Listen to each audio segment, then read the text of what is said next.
taking care of business. Path to Pro Radio is on.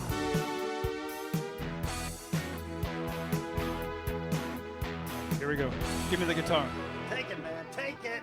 On my knees playing. Anyway, great. Hey, we haven't done this in a while. Has been a while. Yes. Welcome to Path to Pro Radio. I'm Jimmy Ray. And this is Bill Crespo. We're here today at Path to Pro Radio with a special guest today. And she's a CNN headline news former reporter, anchor, and all around, I would say, media expert. It's quite an impressive resume. I mean, she's done her homework. Keynote speaker. She's great. And so, Lynn Smith, how are you today? Hi, you guys. Can I get in on a jam too? I'm loving the music. Absolutely. Yeah, we're all rock and rollers. That's what happens. That's what happens when you get older. You just want to just fake like you're really playing. That's right. It's good to be with you guys. Yeah, well, thanks. So, Lynn, I'm excited because we've talked off this podcast before, and you've had some great suggestions for me, but I'm very curious about your beginnings and where you are now, and you were in Atlanta for a long time, weren't you? I was there for about 8 years, and I call myself a recovering news anchor. I'm telling you, the business is rough, but it gave me valuable skill set that now I've sort of repurposed in this new life. Right. But I started out actually as a page at NBC. You guys know what a page is, right? Mm-hmm. Yeah. Yes. Mm-hmm. Yeah. Thanks so to I Bill was seating Clinton. people. Yeah. Oh. Yeah, not that kind of page. Yeah. Okay. I was seating people at the Tonight Show, and it was so exciting. I was in your entertainment side as an assistant to executives, and I was doing that for about 4 years when I transitioned into news, going to New York from LA. And so I started at the Today Show producing. Wow. And then they had this crazy idea. Hey, this girl who's a great writer, let's see if she has any chops on camera. They sent me to Hartford, Connecticut, and had me do some on-camera work where the news director told me, "You're never going to make it in the top 10 market for 10 years. I just Don't want you to warn just you." love those guys? I love those guys. You know why? Because I was anchoring in the top 1 market 2 years later. That's kind of like the guy that Toby Keith gave his first cassette of "Here's some songs I wrote, man. I hope you like them" in Nashville. And the guy said, "Man, can you get your job back in Oklahoma?" And later, 3 out of those 4 songs were #1 hits in country music. So those people, I don't even know, how do they get those jobs? Exactly. They failed up. And you guys know this in radio. There's always someone telling you, "You're never going to make it. You're never going to make it." There's a dime a dozen. Thankfully, I was able to work my way through local news and to a national spot on Early Today, where I anchored the 4 a.m. show. So if you're an insomniac or a farmer, you might have seen it. Or nursing moms. We got a lot of nursing moms. And then I moved to Atlanta to work for Headline News. And I was there for 8 years as the Weekend Express anchor. And then most recently on The Story, when I just realized, journalism's changed a lot. And I wanted to be sure I was making a significant impact in my work if I was going to be away from my children. And so I transitioned to repurpose these skill sets to help others tell important stories in the media, and not just we're all fighting with each other, but there's good stuff happening out there. Can you give us a dirt on CNN? Not in the bad sense, but that whole world of having to compete and deal with the competition with being on air. How did that work? I mean, how do you do that? I mean, not specifically to one network. It's all the same, I mean, the elbows are sharp. There's always somebody waiting in the wings to take your position. And what I learned is find the people that lift you up and say there's enough room at the table for everyone, and be that person. Yeah. And then if you're that way, you will find a really good path for yourself. Now, are there times in my career that I might have been able to do some things and been a certain way to escalate my session into different networks? Maybe. But I stayed myself, and I stayed a good person, and that helped me tremendously. Absolutely. And my thought is that how does somebody that understands what news is supposed to be, how do you deal with news directors that want you to say and promote stuff that may not be factual or that you're uncomfortable with? I always stood my ground. It definitely didn't help me in my career in some cases. I'll be honest about that. I was very vocal about it. I pulled producers in and say, "Listen, we don't have this part of the story in there, and they'd put it in, and I was pretty firm about it. So anything that you saw me report on or you saw me anchoring in, I was on board. I felt okay about it. And that let me sleep at night. Yeah. So many people that's one of the big criticisms of the news media these days and all over the media, is that, I'm not sure if that's a biased newscast in either direction on any side. It doesn't feel factual to me. As a matter of fact, I saw something yesterday that made that story not true. Who's telling the truth? And I actually just saw something that 42% of people are just not watching the news at all. And that's disappointing because it's important for all of us to be informed. Yeah. And it's just a responsibility that we now have as citizens to do our homework. Yeah, to not agree. Assume it's a lot to watch every point of view. You can get very depressed if you watch the news more than 30 minutes. Yeah. And it was different. Remember, growing up, we only had like, 3 ABC, CBS, NBC. Yeah. Then CNN was this big new thing that had global news, and you were able to be right in the front lines of a war. And it's all – can you actually see where it changed? Is there a point in time when you saw that this thing was actually going in a different direction for you, or just in general?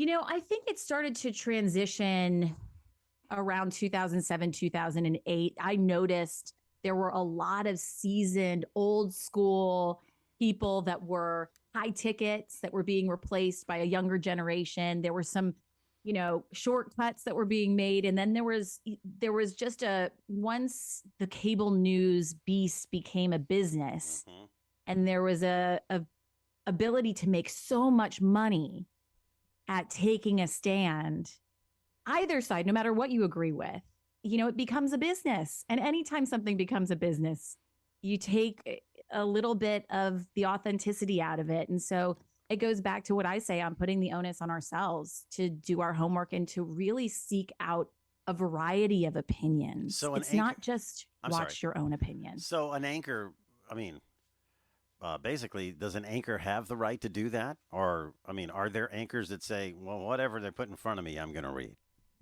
I won't speak for anyone else. I'll speak for myself in that I will do what I feel comfortable with, and I'll always be vocal, and I'm always open to communication. And my goal is to give the viewer the most thorough information and both sides. I loved Tim Russert. He was an idol of mine. Just, someone who you never knew where Tim stood because his goal was always to ask the opposite side of the question. And he did that for his viewers so that they got both sides. That's pure journalism. So Lynn, at the lunchroom where they saw you coming, they go, "Here comes Lynn." Did they do that at the CNN lunchroom? Not at all. I hope everybody respected me for that. And I was not alone. I think journalists want to challenge each other. It's not, I was the only one that did this. This journalism can also open the eyes of someone who might not have even thought of that side or this side, right, left. And so that's a responsibility for all of us. It's supposed to be collaborative. That's why there's a group of producers and an executive producer and an anchor. It's collaborative. That's so it's competitive, and you've got to shine. So when you left Atlanta, that was a huge move for you guys, your family and everything. Yeah, it was an intentional move too. We wanted we moved from a big city to a small town. We wanted a quieter life for our little boys. We have a 6 and 3-year-old, and we wanted a quieter, safer life. And then I could do what I'm doing from anywhere. So we said, and my husband's always been able to do it. He has his own company. So we said, let's just take this leap of faith. And I say that to all of you out there that, this is possible. When you get scared of something, it probably means you should do it. And it's probably been the most incredible thing I've done in my life. So you've landed in Connecticut. No, actually, we're in South Carolina. Close, Jimmy. Oh, I thought you said very close. Oh, just I'm sorry. A short jaunt from Connecticut. No, we're in South Carolina. We're by the coast, and so just being by water and enjoying a quieter life, but not quieter because now I'm starting my own company, or started my own company. It's a year old, but still feels like my baby, and it's been pretty awesome. Tell us about that whole thing that you're doing now, because it's along your lines of your experience, and sure. So it says you're crushing it. Is it the founder of Crush It? Talk about Crush It. Yeah, it's crush it on video, crush it on TV. So it's my version of media training. You know, so many PR agencies say they do media training, and they've never really been in the anchor seat to know what we want from a guest. And if you're good and you're bringing us great content, we will book you again and again. And for you to be able to be seen in the media and to be as seen on, I mean, there's no credibility that you can pay for that is like that. You know, if I'm Googling someone to work with to buy a house and I see that they're, you know, a realtor that's done well, or I see a realtor that's been on CNBC, I'm I'm going with the CNBC guy because that's credibility. Yeah. So I took all of the things that I knew I put into practice, right? I wasn't always good on camera. I had a news director to tell me I'd never make it. So I put into practice all the things that I did to become comfortable on camera and to communicate through the lens, not at the lens, and to tell my story in a compelling way and to tell others' stories in a compelling way. And I put that into a training program, one-on-one coaching, group coaching, and then online courses. And so that way I can see my clients on CNN, MSNBC, telling important stories, giving important information. And that's the kind of impact I wanted to make. You know, right now the pressure's on, and we're on the same group, but there are a lot of people that should not be on video, or they need to take your class to learn how to be better in video. The pressure's on. Are there some people that should just not be on video? Yes. Jimmy, I'm not asking you, man. Okay, I'm one. Okay. Oh, yeah, because he's been in radio for 30-some years and almost 40 years and 40. He's a face for radio. Yeah, so. You know. I don't buy it, Jimmy. When you got that personality and you got that voice, I want to see you on camera. I'm not going to let you say that. It's a face you'll never forget, though. I just promise you that. Yeah. I would never make the blanket statement that there are some people that shouldn't be on video. I think that it's if you're not on video, then you're just going to be crushed by the competition. Ooh. It's just a reality of what business is headed towards. You know, I've posted again and again, and you've seen it, you know. Mm-hmm. If you are not killing it on video, you're going to get killed by the competition because it's true. So if you aren't good at it, you have to invest in, now listen, you're not going to become Katie Couric, and that's okay. No one's expecting you to, but you have to be authentic, genuine, informative, excited to be there, and then let that translate through the lens. And it's possible. People just think it's way more complicated than it is. You know, that relationship with the dot. You know, which is you're looking at that little dot. I remember doing commercials in my 20s and going, I was freaking out so bad because you have, you know, your directors, producers, they're all looking at you, the people that are going to hire you, and then you got to relate to the dot. Can you help us, give us some tips on how to have that relationship? Because I could see where people are just not. There's some people that just that's their friend, and some of them look like they just saw a ghost. How do you relate to the dot? You know. Okay, first, I don't want you to look at the dot. I want you to look through the lens. And I have clients actually picture what I call their MTP. This is their most trusted person. You literally visualize that person's face, the person that you are your most authentic self with, that you're your most comfortable self with, and you talk to them. You get out of your own head all the things that you're thinking. Is this sounding okay? Is this coming across okay? Oh gosh, I just stumbled, right? All those thoughts. You have to implement your mute button.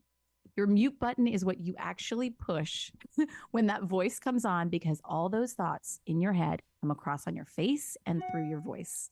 It is the number one way to begin to become very good on camera. It's muting that voice in your mind. Yeah, so if you're looking at your MTP and you're visualizing them, talk to them, and it will come across so much more authentic. Yeah, absolutely. I totally agree. I was thinking about putting an 8x10 over the dot or something that could, if you don't have like that mind that can picture that and talk to that person or whatever, maybe an actual physical 8x10 or little picture, above the. To cover the lens so that the camera doesn't go. Well, I mean, I was going to say the problem is no one would be able to see you then. Right, and then if you're looking above the camera, you're going to be looking at the top of the lens. Maybe in the corner of the teleprompter. Just practice. You guys know pro athletes do this all the time. Visualization. It's probably the number one tool they use beyond their talent that's making them successful. Visualization of their success. And I think at times we don't know what our face looks like when we're not in charge of it, like looking at the mirror. So. All right, so now I'm looking at it, and I'm visualizing my friend, and I've noticed that when I do my videos, There's a lot of times I have to do delete because I realize when I think I'm busting out smiling, I'm not. It's just I'm not a happy. It's not a natural happy. I have to kind of push myself a little bit. Is that how do you get to that point where you've got to take that expression to just the next couple steps because it's not for video? So were you genuinely happy or genuinely excited when you were talking about that? Let's see. Yeah. I mean, I think I was, and it's just sometimes it takes 3 or 4 or 5 takes, and keep elevating that enthusiasm because you're running your business. I'm coaching all day long, and now I got to do some videos because my coach, who he is, told me we got to post them on a weekly basis. Where Lynn and I are in the same group, so we've got a lot posting on. She's the pro, I'm not, so I've got to really work on it. So it's those facial expressions. And it's also the whole scene, the audio, the lights, everything like that. Yeah. So what do you suggest? Because agents have to start off doing it. How do you start off? What do you need? What do you think? And I saw the girl that you said recently that you put on that had that television interview in the news. And Nico? She looked great. I know, she crushed it. I know. It's like she crushed it. It's the best part of my job is when I actually get to look at the screen and then someone's face lights up the screen and gives me that smile as the viewer, right? That's the goal, is you want someone sitting on the other side of the camera in their living room to smile when you come on the air. So for your question about smiling, I get this all the time. It's how do I smile and make it feel natural? Well, have the emotion and it will naturally happen. So I'm sitting here and talking to you, right? I'm excited. I love what I do. I love what I'm talking about. And I'm saying something right now and you can't see me, which is unusual for me because I'm all about video, but I'm smiling and that comes through in what I'm saying as well. Absolutely. You hear when somebody smiles and that's just because it's genuine. So Bill, I would say to you, when you're doing these videos, think more about the emotion than the actual physical reaction. The physical reaction will happen naturally. So when you go on and you're talking about something that you're really hyped up about, it will come across. If you're not, then it probably won't. And really, as I'm listening to you, it feels like a lot of what you're talking about, looking into the camera or whatever, translates directly to an agent, let's say a salesperson of any sort, in communication with the person they're trying to, get to buy their widget or whatever. Yeah, because you're talking about a presentation. You're doing a presentation. Yeah, absolutely. So what you're doing on camera is probably what you're going to be doing in someone's home as an agent or presenting anything. I mean, you're selling. I'm reading a book now by Dan Kennedy on presentations. And he's like the godfather of marketing and presentations and putting your products online. But it's so important that you practice. People don't practice enough of their presentation. Forget about the video. They're just not even practicing doing a presentation. How often do you think we should be practicing this to be good, Lynn? Yeah, I mean, it's sort of a tricky question because I think you can over practice and you can come across really scripted. Robotic. So, for example, when I keynote speak and I very thoroughly prepare my keynote and I've probably run through it, 3 or 4 times before I do my final run through. And I'll do my final run through the day before and I will then put it down and I will not visit it again. And I will the day of spend 30 minutes before the keynote and I will visualize me delivering it. I know you guys are going to probably be like, she's so crunchy granola. It's all about visualization. I'm telling you, it's because it works. So I moderated a panel with Brene Brown and she gave the keynote and we were backstage. I talk about this in one of my keynotes. She was backstage and she pleasantries, hi, back and forth. Of course, I wanted to fangirl and selfie with her, but she was so razor focused and she was pacing back and forth with her head down. And you knew she was visualizing herself giving that keynote. And I learned during my interview with her that she's a serious introvert. So for her to go on stage and give a keynote takes a lot. So it tells you that visualization piece of this is almost as important as everything else you do. Getting yourself in the right mindset. Yeah. Yeah. I was I had to, one of my bosses at the time, I was coaching for a company and there's like 400, 500 people in the audience. And she just grabs me, she goes, come on, we got to talk. I go, what? She goes, come on. So I'm backstage, and she's doing what you just said. She finally kind of separated from me. We're backstage. We're going to be on in about 15 minutes, and she's doing this clenching fist, talking to herself, looking at the opposite side of the wall, backstage. I said, what are you doing? Because I thought she was having a fit or something, and we needed to call the ambulance. And she goes, I want my energy, and she's 5'1" or 2" at best. I want my energy to go all the way through the audience to the back wall. And I'll never forget her doing that because she got herself prepped up. And I think, Lynn, that we don't, even on the videos that we have to shoot on a regular basis, we're not prepping ourselves for that moment enough. We just jump out of something and go right into this, and you've got to even take some time, right? Before you even shoot the video to be in the right framework, as you said. And I think that the novices or the people that just have to do video on a regular basis because they know they have a business that has to have this happening, probably not putting enough time in the beginning to get into that mindset. What do you think? I do. I definitely agree. And I also think to your point about what this translates to. So you may be listening to this and thinking, well, I'm never going to make media appearances, so this doesn't apply to me. The problem that people don't realize right now, you are a broadcaster. You right now are a broadcaster. We live by Zoom. We live by video. And if you don't embrace it, then you'll fall behind. On the other side of it, you are all salesmen, right? Saleswomen. We are all looking to evoke impact in what we are sharing when it comes to our tips, when it comes to our information. And I think, Bill, the biggest thing is that people forget about who's on the other side of the lens. They're thinking about what they're saying, how they're sounding, and all of this. They're forgetting that there's someone on the other side of that lens that needs to hear this and is going to learn something from it. And when you look at it from that position, it gets to be so much more exciting. Yeah. And, I've always found in radio that instead of thinking about 150,000 people listening to you, it's you're communicating with one person. Yeah. So I'm assuming that in video, you're pretty much getting in that same mindset. It's me and them, and that's it. And, That's right. I think if you can boil it down to that one person and you communicating with them, that's got to be a good thing. And Jimmy's really good at that. I remember being 10 years old, listening to him on the radio. And, Jimmy, are you going to let him say that? That is not true. He's older than I am.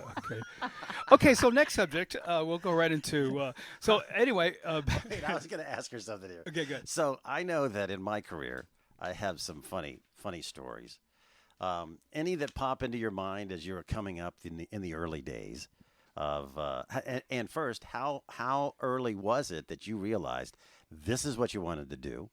And then where there's some funny stuff that happened, and everybody has these stories, and I don't know if you want to reveal them or not, but for you, was there some funny, quirky stories that you want to, unleash? Well, I had a very interesting transition to news. I was a journalism major, and I anchored the Miami hub at Miami University, but I didn't want to move to a tiny town and jump through 30 different markets. And probably learn from not that great of news directors and having to relearn once I got in. I'm probably sure you guys have the same experience in radio.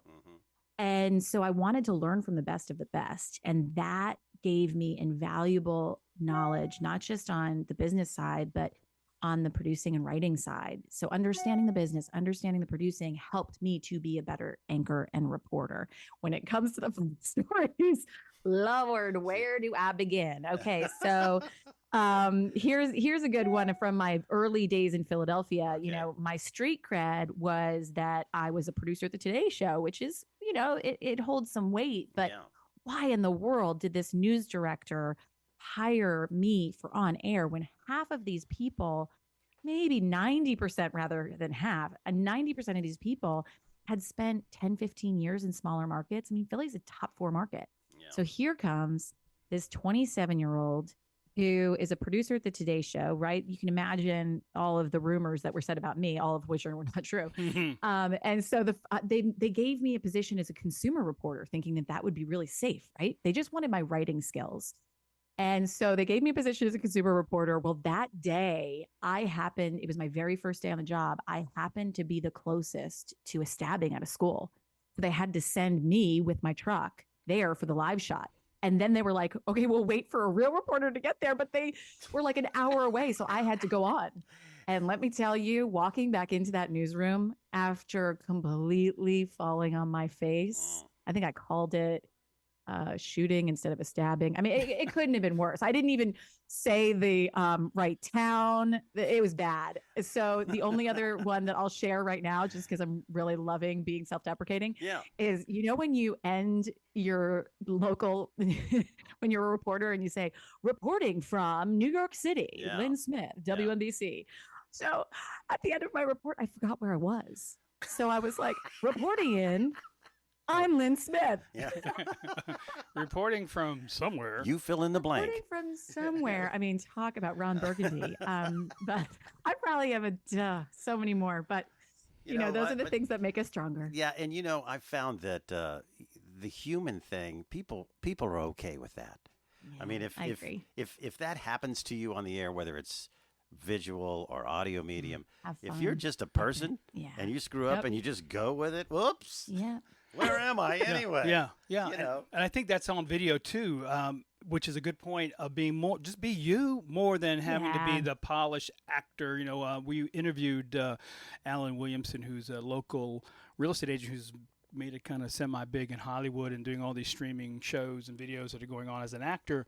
And, it's just being you, but having to, I think it's being comfortable in you. I think we have to always try to be someone else. I got to be this perfect video person. And even in our business, in coaching and training and teaching, I can't be anything else but me because it's so hard to be someone else. It's just so hard to try to be this perfect person. I'm a rebel without a cause. But I just think it's so important that someone like you is there to help these people and hopefully that we'll be able to work together, because I think there's a tremendous amount of insight that you have. So if someone wants to know more about this and they want to learn more and work with you, how do they do that? You can head over, and I hope we can work together, because I think that you have I sent you a couple news pegs that I think would be fantastic for you. Cool. You can head over to my website. It's lynnsmithtv.com. And I also have a newsletter on LinkedIn called The Green Room, where I just share a lot of these types of tips that I'm talking about and a lot of that insider information. And I'll tell you one quick story, because you talked how important it is to be you. Yeah. When I was leaving Philadelphia and I got promoted to WNBC in New York, that top one market that guy in Hartford said I'd never make it to. Yeah. When I went there, my news director in Philadelphia said to me, never stop being yourself. And I was like, what do you mean? Why wouldn't I be myself? Because to me, being myself is really easy. I've just never thought of anything different. And then when I went to network, I went into cable, I saw how easy it is to be someone else. Everyone's telling you need to be more this, more that, more this, more that. And I just encourage people, like, when you stay true to yourself and you let that come across. If you saw my video the other day when I'm trying to just record some content and my 3-year-old's like, mom, I put that out there because I'm a working mom. That's the reality of what I do. So let that be, and let that land for you, and let that really just come across in what you do, because there is only one you. It is where you will have zero competition in life. And so let that you shine. I love that. There's only one you. That's crazy good. Lynn, you are awesome. Thank you so much. You're awesome, guys. I had so much fun. Appreciate it. And we'll get this out, and you guys check Lynn out. She will help you tremendously, because she's going to help me tremendously. I tell you that much. Until next time, we'll see you. Thanks, Lynn. Path to Pro Radio.